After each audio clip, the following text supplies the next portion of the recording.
21 नवंबर 1979। विश्व परिवर्तन के लिए सर्व की एक ही वृत्ति का होना आवश्यक। आज बाप दादा चारों ओर के बच्चों के चेतन चित्रों द्वारा व हरेक के चेहरे द्वारा विशेष दो बातें चेक कर रहे हैं। हरेक बच्चा सन्स और एसेंस में कहाँ तक संपन्न हुआ है, अर्थात ज्ञान संपन्न और सर्वशक्ति संपन्न कहाँ तक बना है, जिसको रूप बसंत कहा जाता है। रूप बसंत अर्थात सन्स और एसेंस फुल। आज बाप दादा रूहानी ड्रिल करा रहे थे। 1 सेकंड में संगठित रूप में एक ही वृत्ति द्वारा, वाइब्रेशंस द्वारा वायुमंडल को परिवर्तन कर सकते हैं।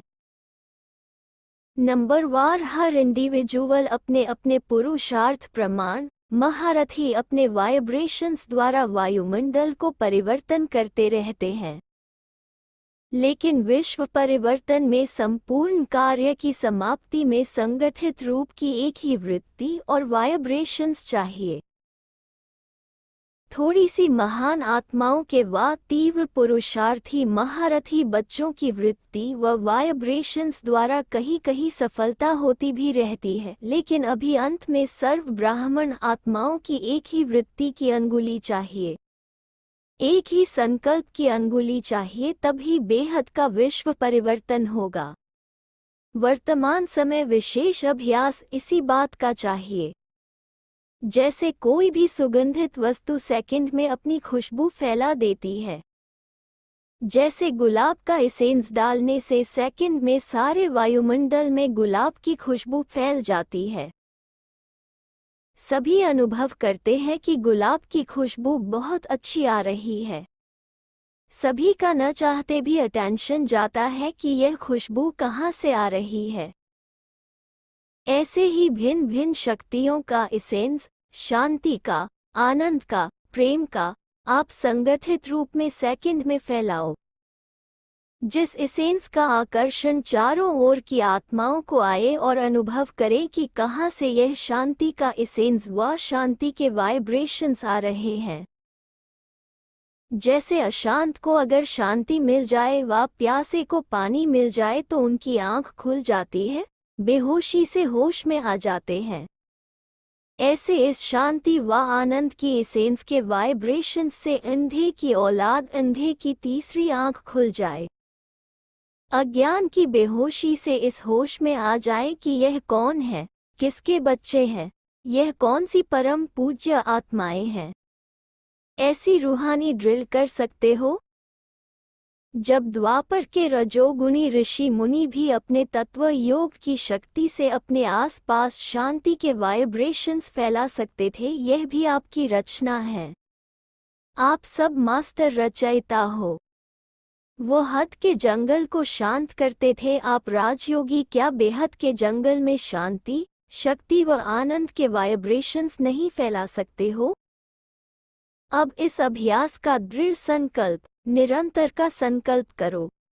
हर मास इंटरनेशनल योग का अभ्यास तो शुरू किया है, लेकिन अब यही अभ्यास ज्यादा बढ़ाओ। जैसे बसंत रूप की विहंग मार्ग की सेवा मेले, कॉन्फ्रेंस व योग शिविर करते हो। एक ही समय संगठित रूप में अनेकों को संदेश दे देते हो व अखबारों द्वारा टीवी व रेडियो द्वारा एक ही समय अनेकों को संदेश दे देते हो। ऐसे ही रूप अर्थात याद बल द्वारा, श्रेष्ठ संकल्प के बल द्वारा ऐसी विहंग मार्ग की सर्विस करो। इसकी भी नई नई इन्वेंशन निकालो।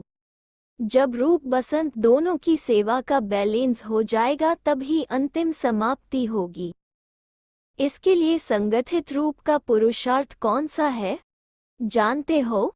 उसी पुरुषार्थ का वर्णन और चित्र अब तक भक्ति में चल रहा है। कौन सा? पुरुषार्थ का चित्र व गायन क्या है? समाप्ति का चित्र क्या दिखाया है? स्थापना के वर्णन का चित्र भी वही है और समाप्ति का भी चित्र वही है। ब्रह्मा ने ब्राह्मणों के साथ क्या किया? यज्ञ रचा, तो स्थापना का चित्र भी यज्ञ रचा और समाप्ति में भी यज्ञ में सर्व ब्राह्मणों के संगठित रूप में स्वाहा के दृढ़ संकल्प की आहुति पड़े तब यज्ञ समाप्त होना है, अर्थात विश्व परिवर्तन का कार्य समाप्त होना है। तो पुरुषार्थ कौन सा रहा? एक ही शब्द का पुरुषार्थ रहा, कौन सा? स्वाहा। जब स्वाहा हो जाता है तो हाय हाय के बजाय आहा हो जाती है। परिवर्तन हो गया ना, शब्द कहने में ही मजा आता है। अब अपने से पूछो, सर्व बातों में स्वाहा किया है? स्वाहा करना आता है? जब संगठित रूप में पुराने संस्कार, स्वभाव व पुरानी चलन के तिल व जौ स्वाहा करेंगे तब यज्ञ की समाप्ति होगी। तिल और जौ यज्ञ में डालते हैं ना, जब यज्ञ की समाप्ति होती है तब सब इकट्ठे स्वाहा कर देते हैं, तभी यज्ञ सफल होता है। अगर एक भी आहुति नहीं पड़ी तो अच्छा नहीं मानते हैं। तो पुरुषार्थ क्या हुआ? संगठित रूप में स्वाहा करो। अभी क्या करते हो? अगर कोई कहता भी है खत्म करो, स्वाहा करो, तो क्या करते हैं? स्वाहा करने की बजाय संवाद चल पड़ता है, डिस्कशन चल पड़ता है। वो संवाद बड़े अच्छे होते हैं। उसका विषय क्यों और कैसे होता है, ऐसे संवाद या डायलॉग बहुत चलते हैं। बाप दादा के पास वतन में रेडियो पर वो बहुत आते हैं, कभी किसी स्टेशन से, कभी किसी स्टेशन से। उस समय के चित्र और एक्शंस कैसे लगते होंगे? जैसे आपकी दुनिया में टीवी पर मिक्की माउस का खेल आता है, ऐसे के नयन बड़े हो जाते, कभी मुख बड़ा हो जाता, कभी बहुत तीव्र गति से उतरती कला की सीढ़ी टप टप करके उतर आते हैं, कभी माया के तूफान में उड़ जाते हैं, बैलेंस नहीं रख सकते। अभी अभी हंसते, अभी अभी रोते हैं। ऐसे बाप दादा भी कई खेल देखते रहते हैं। जैसे सुनने में हंसी आती है तो करते समय स्वयं पर भी हंसी आ जाए तो समाप्त हो जाए, तो सुनाया स्वाहा नहीं करते।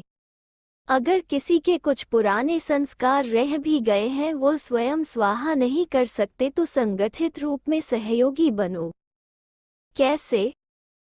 अगर करने वाला कर रहा है या बोल रहा है तो सुनने वाले, देखने वाले देखे नहीं, सुने नहीं, तो उसका करना भी समाप्त हो जाएगा। कोई गीत गाने वाला गा रहा है, डांस वाला डांस कर रहा है, देखने वाला, सुनने वाला कोई न हो तो स्वतः ही समाप्त हो जाएगा। ऐसा सहयोग दो, इसको कहा जाता है स्वाहा। जब ऐसे सहयोगी बनेंगे तब ही संगठित रूप में विश्व परिवर्तन कर सकेंगे। संस के साथ इसेंस भी चाहिए, लेकिन जब संपर्क में आते हो, कार्य व्यवहार में आते हो, कर्म बंधनी प्रवृत्ति व शुद्ध प्रवृत्ति में आते हो तो संस की मात्रा ज्यादा होती है, इसेंस की कम। संस अर्थात ज्ञान की पॉइंट्स अर्थात समझ, इसेंस अर्थात सर्वशक्ति स्वरूप, स्मृति और समर्थ स्वरूप। सिर्फ संस होने के कारण ज्ञान को विवाद में ला देते हो। यह तो होगा ही, यह तो होना ही चाहिए। इसेंस से शक्तियों के आधार पर ज्ञान के विस्तार को प्रैक्टिकल जीवन के सार में ले आते हो। इसीलिए विस्तार व विवाद खत्म हो जाता है। थोड़े समय में स्वाहा कर आहा मैं और आहा मेरा बाबा, इसी में समा जाते हो। तो संस और इसेंस दोनों का बैलेंस रखो तो हर सेकंड स्वाहा होते रहेंगे। संकल्प भी सेवा प्रति स्वाहा, बोल भी विश्व कल्याण प्रति स्वाहा, हर कर्म भी विश्व परिवर्तन प्रति स्वाहा। तो अपनापन अर्थात पुरानापन स्वाहा हो जाएगा, बाकी रह जाएगा बाप और सेवा। तो समझा क्या पुरुषार्थ करना है? अपने देह की स्मृति सहित स्वाहा, तब 1 सेकंड में वाइब्रेशंस द्वारा वायुमंडल को परिवर्तन कर सकेंगे। समझा? ऐसे सदा समर्थ, सदा सर्व के परिवर्तन करने में सहयोगी, सन्स और एसेंस का बैलेंस रखने वाले, विश्व परिवर्तन की एक ही धुन में रहने वाले, बाप और सेवा और कोई बात नहीं, ऐसी स्थिति में चलने वाले, ऐसे बाप समान महान आत्माओं को बाप दादा का याद, प्यार और नमस्ते। हुबली पार्टी, सदा बाप और सेवा में मगन रहते हो? जो सदा बाप और सेवा में तत्पर रहते हैं, उनकी निशानी क्या होगी? सदा विघ्न विनाशक, कोई भी विघ्न उनकी लगन को मिटा नहीं सकते। कोई भी तूफान उस जागती ज्योति को बुझा नहीं सकते। ऐसे जागती ज्योति हो, अखंड ज्योति। भक्ति में भी आपके चित्रों के आगे अखंड ज्योति जलाते हैं। क्यों जलाते हैं? चैतन्य स्वरूप में अखंड ज्योति स्वरूप रहे हो, तब अखंड ज्योति का यादगार रहता है। ज्योति के आगे कोई आवरण तो नहीं आता, तूफान हिलाता तो नहीं है। अपना भी स्वरूप ज्योति, बाप भी ज्योति और घर भी ज्योति तत्व है। तो सिर्फ ज्योति शब्द भी याद रखो तो सारा ज्ञान आ जाता है। यही एक ज्योति शब्द की सौगात ले जाना तो सहज ही विघ्न विनाशक हो जाएंगे। अच्छा, हुबली निवासियों ने अपने घर घर में शिवालय बनाया है। पहले शिव के पुजारी रहे हो, अभी स्वयं शिववंशी बन गए, अधिकारी बन गए ना। अभी कुछ भी मांगने की चीज रही नहीं, सर्व खजाने स्वत प्राप्त हो गए ना। अब अधिकारी बन करके अनेकों को अधिकारी बनाने वाले हो, मांगने वाले नहीं। क्या करूं, कैसे करूं, यह सब पुकार समाप्त। अच्छा, 23 नवंबर 1979, नम्रता रूपी कवच द्वारा स्नेह और सहयोग की प्राप्ति।